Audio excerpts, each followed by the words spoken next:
Hey everyone, Theo here. Today I'm going to review the Kobo Sage 8-inch e-ink e-reader from Rakuten Kobo with a comparison to the Kobo Libra 2, which I have already reviewed. Now if you have watched my review for this e-reader, this video is going to have some overlapping content because the reading features are quite similar. Let me give you a quick intro to some of the recent e-reader models from Kobo. The prices listed here are in US and Singapore dollars. There is the 6-inch Kobo Clara HD, 7-inch Kobo Libra 2, 8-inch Kobo Sage, and 10.3-inch Kobo Ellipsa Pack. The main selling point for Kobo Clara HD is affordability. So this is priced at US $119 and this comes with 8 gigs of storage capacity. So this is good for reading just ebooks. If you want to listen to audiobooks, consider the next 3 models which have 32 gigs of storage capacity. The main difference between Kobo Libra 2 and Kobo Sage is Kobo Sage has support for more accessories, more specifically the Kobo stylus and the battery charging power cover. So if you don't need those accessories, go for the Kobo Libra 2 because it's US $179 versus Kobo Sage, which is $259. That's an $80 difference. And if you read a lot of PDFs, go for the Kobo Ellipsa Pack because this has a 10-inch display. I do not have the Kobo stylus, so I cannot tell you how good that pen is, but I do have a compatible stylus, so in this review I will still be able to show you the handwriting performance and the experience when it comes to marking up your ebooks or documents. So here we have safety information, a quick start guide. This is a 1 meter long braided USB Type A to USB Type C cable. There are 2 covers for Kobo Sage. One's a slip cover, which is the one that you see here. The other one is the power cover, which can charge Kobo Sage on the go. So for the slip cover, it has this foldable cover that you can fold and deploy this as a stand. So to attach Kobo Sage to this cover, just slip it onto the cover and it will snap to the magnets. The magnets are quite strong, so you can use this slip cover in any orientation. You can have the buttons at the side or at the top or bottom, and the auto rotate works pretty fast. The slip cover is available in light green and black. Kobo Sage is only available in black. This material looks like some PU leather. This material goes all the way to the back. And this is the slip cover for Kobo Libra 2, which has a cutout for the power button. This cutout is actually not necessary because this is a slip cover. When you open the cover, the device would wake up, so you don't need the power button at the back. Now this cover only protects the front and the back. The sides are actually exposed. I don't have any issues with the thickness. It's still very compact, very easy to bring around, and it's very comfortable to hold. The material inside is some velvet-like material, and you can flip the cover to the back and attach it with magnets so that this will not flop around. The weight of Kobo Sage alone is 241 grams. I can hold this very easily with one hand, with my thumb here. If I have the cover attached, I prefer to hold it with 2 hands. Whereas for the Kobo Libra 2, I can still hold this quite comfortably, even with the cover, with one hand. The extra weight of the slip cover may be the reason why this was designed in a way that allows you to remove the Kobo Sage easily. The main selling point of the Kobo power cover is it can charge the battery of Kobo Sage on the go. And they have this slot here for the Kobo stylus. Now do note that this cover is going to have a battery on its own, and this is going to be even heavier compared to the slip cover. Do you need the power cover? Well, if you listen to a lot of audiobooks on the Kobo Sage, the audiobook playback is going to drain the battery life much faster. According to my test, you can get around 6 to 8 hours of continuous audiobook playback. For some reason, the battery life on the Kobo Libra 2 is longer. I was able to get 8 to 9 hours of audiobook playback versus 6 to 7 hours. Let's take a closer look at Kobo Sage. I like the design, I like the rounded corners. The 2 page buttons are near the edge, they are easy to reach and they have good feedback when you click on them. The edge where the buttons are is curved slightly so that's more comfortable for your thumb to grip. The build quality is very solid, there is no flex at all. This is almost squarish in shape. The display is 4:3 and this aspect ratio works surprisingly well when it comes to reading comics, PDF documents or A4 size documents. This 8-inch display still works well enough for reading PDFs. I mean, the text size is still big enough for me to read comfortably. But because you cannot control the text size in PDF documents, for a better PDF reading experience, I recommend you go with an e-reader with a larger display. This is also a PDF. You can use your finger gestures to navigate, zoom in and out and pan, and when you have your finger on the display long enough, it will show you this navigator to show you where you are on the page. The front of the Kobo Sage is actually just one piece. The display is flush to the housing. This design makes it look as if the e-ink is on the surface of the device. It looks really nice. However, there is still a gap between the surface and the e-ink canvas because if you take a look at this side here, you can see the cast shadow cast by the edge onto the canvas. It's a very subtle shadow effect here at the edge. Where the shadow is will depend on where the light source is, and this is the Kobo Libra 2 where you can see the e-ink canvas is not flush to the housing. This surface is semi-glossy and this is smoother compared to the texture on the Kobo Libra 2's housing. I prefer this textured surface because this is much better at resisting fingerprint smudges, whereas this smoother semi-glossy surface can attract fingerprint smudges quite easily. The other thing to note is you can see the seam here that goes around the edge. That's because the front and the housing are 2 separate parts, whereas for the Kobo Libra 2 there is no seam at the edge because this is the front housing and this is the back plate, so the seam is on the back. And this is the back. The power button is located diagonally away from the logo in front. That's my fingerprint smudging there. So the logo and this beautiful pattern here is etched into the back. This is the USB-C charging and data port on the side with USB 3 transfer speed, so it's really fast. It's very useful when it comes to transferring audiobooks with huge file sizes. On the other side, you have the connectors for the power cover.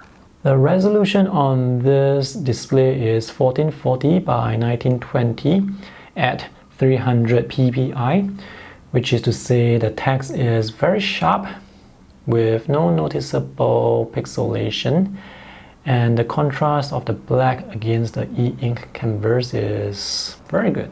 You can change the font size, line spacing, margins, and justification. Dictionary may work with PDFs as well. I say may because it depends on how the text is saved in the PDF. It's very satisfying when it comes to reading ebooks on this large 8-inch display. The height of this display is the height of the Kobo Libra 2. So on the Kobo Sage, you get to see a few more lines, you get to see a few more words. The difference in size shouldn't be the main consideration between choosing this two. As mentioned earlier, go for the Kobo Sage only because it has pen support and you can get the power cover for it. But if you don't need those 2 accessories, you can save $80 just by going with the Kobo Libra 2. 7-inch is still a good size for reading ebooks, and remember this is lighter, and with the slip cover on, this is more manageable. Both e-readers use the e-ink Kata 1002 displays, and according to specifications, the Kobo Sage has a quad-core 1.8 GHz processor, which is supposed to be much better compared to the one in the Kobo Libra 2. However, in the real world, I don't see any difference when it comes to the speed of scrolling pages or flipping pages. Let's open this 500 megabyte PDF and see if there's any difference in speed. And the PDF loaded pretty quickly, which is actually quite impressive considering it's a 500 megabyte file. So the page scrolling speed here is actually similar. The speed of flipping ebook pages is similar on both e-readers, and flipping pages here is also faster compared to flipping PDF pages. Let's see how fast it is when it comes to searching for ebooks online.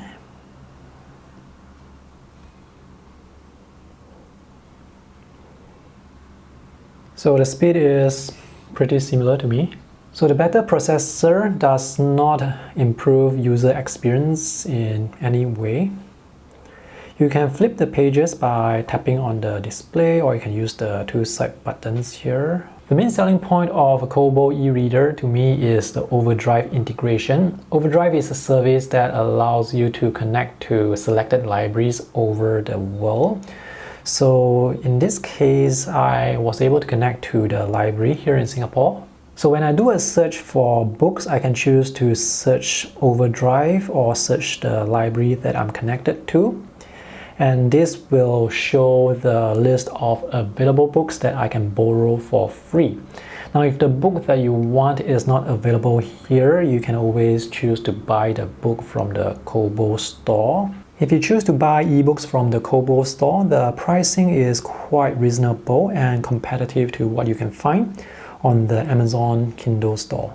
Now, if you have ebooks that you have purchased elsewhere or downloaded elsewhere, you can transfer them over to the Kobo Sage using the USB cable provided, as long as the file formats are supported, and these are the 15 file formats supported. Support for audiobooks is currently limited only to Kobo Audiobooks. I have transferred some audiobooks to the e-reader, and those files don't even show up on the home page.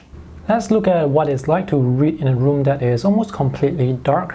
You can use the two side buttons to adjust the brightness, which is very convenient. So this is 5% brightness. Now this video has been edited to show you almost exactly what I am looking at in real life. So in a room that is completely dark, personally I would go with 3 to 4% brightness, because 1 to 2% brightness, which you are looking at right now, it's too dark. The change in brightness for each percentage point change is quite small, so you can have really fine adjustments for brightness. To adjust the color temperature, you can use the same buttons as well. All you have to do is to tap on the color temperature toggle there. And now those buttons, the same buttons, will be used to adjust color temperature. There are 10 steps, so this is somewhere in the middle. The lighting is very even, as you can see. Here's a close-up on the text on the Kobo Sage at 10% brightness. This is dark mode, 10% brightness. The black is not completely black, but the contrast is quite good. Here's a side-by-side comparison of Kobo Libra 2 on the left and Kobo Sage on the right, and both e-readers are now at 1% brightness with no color temperature applied. So I'm going to increase the brightness to maybe 5% and have a look. Now the brightness level seems to be identical on both e-readers, and now we are at 10%, The default color temperature on the Kobo Libra 2 is slightly warmer. Okay, let's see the difference when we change the color temperature. I'm not sure if my camera can capture the color accurately, but it's definitely slightly warmer on the Kobo Libra 2. One thing I do notice is on Kobo Sage, on the side where the buttons are, this side here, it seems to be slightly brighter compared to the rest of the page. Whereas on the Kobo Libra, the lighting is even throughout. This is dark mode at 100% brightness with no color temperature applied. On the Kobo Libra 2 again, it's slightly warmer. And on the Kobo Sage, again, there is this slight increase in brightness at the edge where the buttons are. This is 100% brightness with the maximum color temperature. There is definitely this slight gradient near the edge where the buttons are. Let me just rotate this 90 degrees. Oh, okay, so now it's more obvious at the top there. And let me rotate it again. Now it's on the left side. Can you see that? The brightness seems to be quite even. It's just that at the edge where the buttons are, the canvas, the off-white canvas appears to be slightly washed out. It's quite subtle. It's not that distracting, so I would say this is a non-issue personally for me. Anyway, if you cannot see it, it doesn't really affect you. Don't go look for it, because this is one of those things where once you see it, you cannot unsee it. To listen to audiobooks, you will need a Bluetooth speaker or earphones because there is no 3.5mm audio jack. The first thing to do is to connect the e-reader to your Bluetooth device. You can connect it through the audiobook page here by tapping here, or you can choose to do the Bluetooth connection through the settings page. Bluetooth connection is quite strong, and there are some controls here, so you can scrub the timeline here. You can adjust the audio playback speed from 0.75 to 2.75 times. You can adjust the volume here as well as on your device. The downside is audiobook playback drains battery life quite quickly. For this review unit that I have here, the battery life will drop 16-17% for each hour of audiobook playback. To conserve battery life, Bluetooth connection will be disabled after a few minutes of inactivity. I'm not sure if it's specific to this unit that I have here, but the battery life for this is not as good compared to the Kobo Libra 2 when it comes to reading ebooks and listening to audiobooks. When it comes to reading ebooks, you can still get weeks of battery life because reading ebooks don't take up that much energy. But I'm quite surprised at how fast the battery can drain when you are listening to audiobooks. So maybe that's the reason why there is a power cover for the Kobo Sage and not for the Kobo Libra 2. At the time of making this video, Kobo audiobooks are only available through the Kobo website. You can purchase the audiobooks individually, or you can go with their $10 per month subscription service where you can get one free audiobook each month. After you have access to the Kobo audiobooks, you can then download them onto the Kobo e-reader. Let's talk about pen support. I don't have the official Kobo stylus, but I do have this Microsoft Surface Pen, which happens to be compatible with the Kobo Sage. So let's see what we can do with this. Let's circle some words. So this is more responsive than I expected, which is nice. Let's underline some words.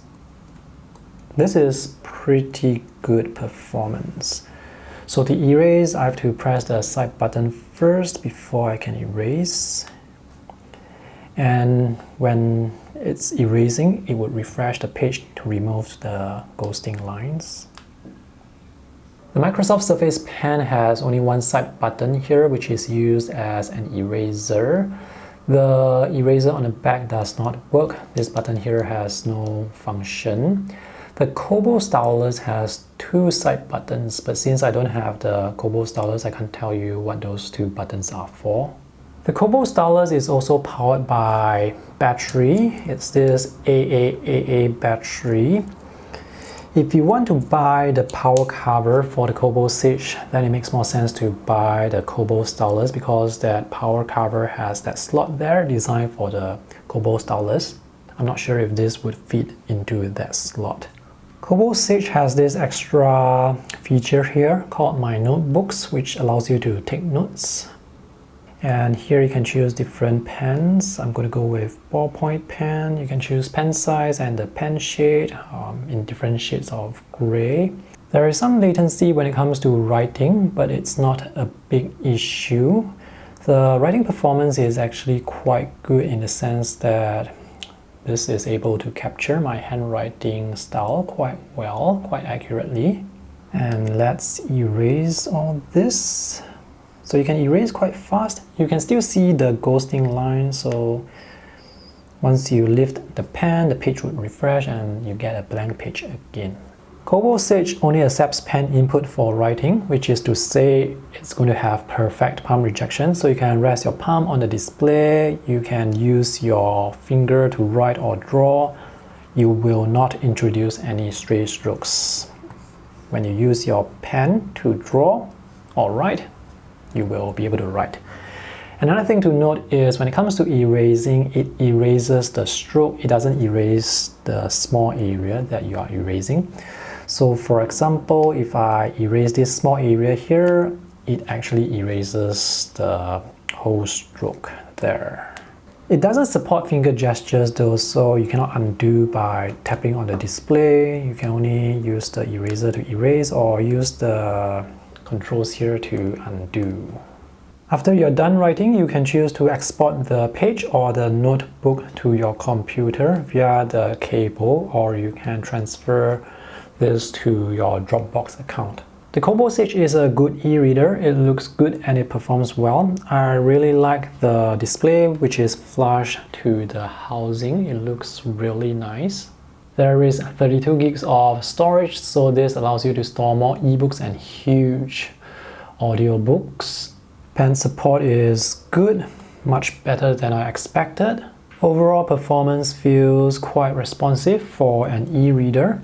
The downsides: this semi-glossy surface is quite prone to fingerprint smudges. I guess you can wipe off the fingerprints very easily. The other downside is the battery life for some reason is not as good compared to the Kobo Libra 2. It's easy to choose between these two models. Do you want the pen or the power cover? If so, go with the Kobo Sage. If not, save $80, go with the Kobo Libra 2. If you happen to have the Kobo Sage, let me know in the comment section below how's your battery life. I'm sure others will be interested to find out as well. Thanks for watching this review. I hope it's helpful. See you again. Bye.